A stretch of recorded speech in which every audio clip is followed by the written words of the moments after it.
কার কার লাল শাক পছন্দ? আমার কাছে লাল শাক অনেক ভালো লাগে। লাল শাক স্বাস্থ্যের জন্য অনেক উপকারী এবং ছোট ছোট বাচ্চাদের লাল শাক অনেক পছন্দ। আমার কাছে স্পেশালি লাল শাক অনেক ভালো লাগে। এখন শীতকাল, লাল শাকের সিজন। যাদের যাদের লাল শাক ভালো লাগে এইভাবে লাল শাক রান্না করে খাবেন। বেশি ভাজা ভাজা করা দরকার নেই, এরকমভাবে সিদ্ধ করে নিয়ে পেঁয়াজ, রসুন, কাঁচামরিচ দিয়ে একটা ভাজা দিয়ে খেয়ে নেবেন।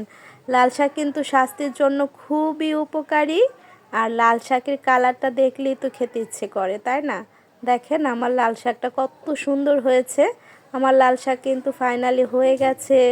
কার কার লাল শাক পছন্দ চলে আসুন। আর লাল শাকটা কিন্তু অনেক সুন্দর হয়েছে। সবাইকে লাল শাকের দাওয়াত। আমার লাল শাকটা দেখেন কেমন লাল লাল টুকটুকি সুন্দর। ধন্যবাদ।